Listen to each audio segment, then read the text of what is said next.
और मुझे ये कहते बहुत ही संकोच भी हो रहा है और ये दुर्भाग्यपूर्ण बात है कि ये जो फौजदारी की कानून प्रक्रिया कल रात से लागू की गई है, ये इस देश में पुलिस राज की नींव रखने का काम करेगी।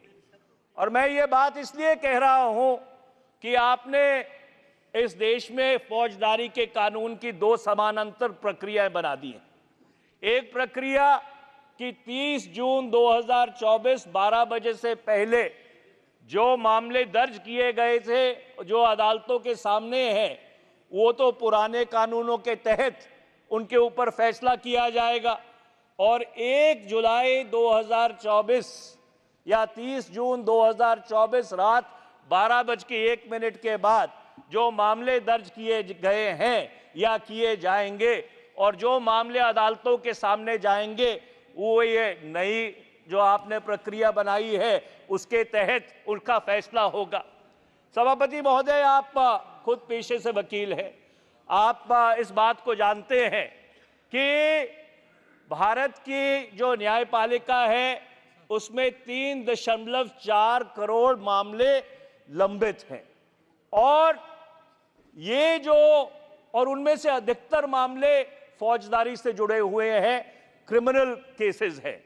ये जो नई प्रक्रिया लागू की गई है, इससे बहुत बड़ा कंफ्यूजन, एक बहुत बड़ा संकट भारत की न्यायपालिका में आने वाला है। और इसलिए मैं ये बहुत विनम्रता से कहना चाहता हूं कि ये तीनों कानून उस समय पारित किए गए जब इस संसद से, इस सदन से, और जो दूसरा सदन है राज्यसभा, उससे 146 सांसदों को लंबित किया गया। तो इसलिए ये जो कानून है, ये इस सदन के या राज्यसभा की जो कलेक्टिव विजडम है, उस कलेक्टिव विजडम को रिफ्लेक्ट नहीं करते और इनमें बहुत बड़ी खामियां हैं। और मैं कुछ खामियों का उल्लेख करना चाहता हूं, क्योंकि ऐसा नहीं है कि ये कानून सिर्फ बीजेपी शासित राज्यों में क्रियान्वित किए जाएंगे, ये पूरे देश में क्रियान्वित किए जाएंगे और इसका नकारात्मक प्रभाव इस देश की 140 करोड़ जनता पे पड़ने वाला है। सभापति महोदय, उच्चतम न्यायालय ने फैसला दिया था कि कोई भी अगर पुलिस थाने में जाता है तो उसकी एफआईआर दर्ज होगी।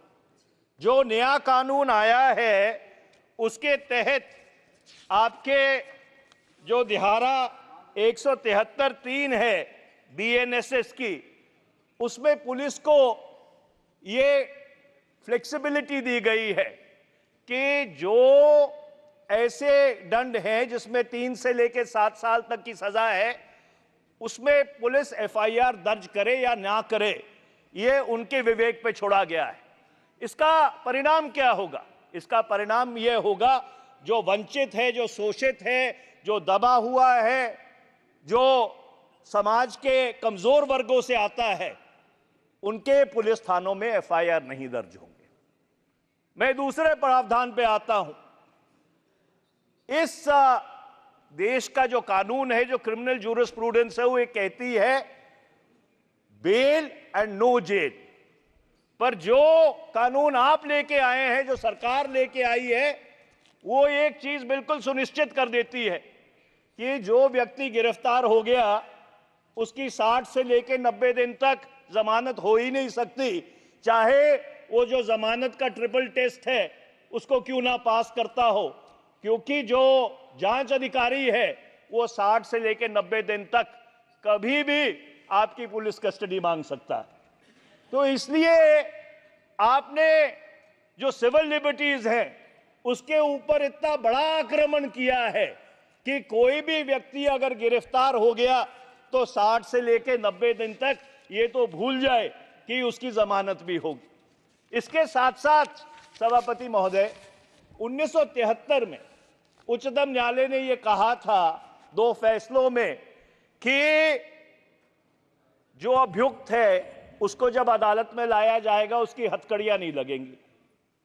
वो इसलिए क्योंकि जब साम्राज्यवादी सरकार थी उस समय लोगों को बेइज्जत करने के लिए, जलील करने के लिए उनको हथकड़ियां लगाकर अदालतों में लाया जाता था। आपने इस कानून के माध्यम से एक तरफ तो आप ये कह रहे हो कि हम वो साम्राज्यवादी कानून खत्म करना चाहते हैं और दूसरी तरफ आपने हथकड़ियां वापस ले आए हो। जो धारा 43(3) है बीएनएसएस की, उसके तहत आप हथकड़ियां वापस ले आए हो। ये किस तरह के कानून आप इस देश के लिए आपने बनाए हैं?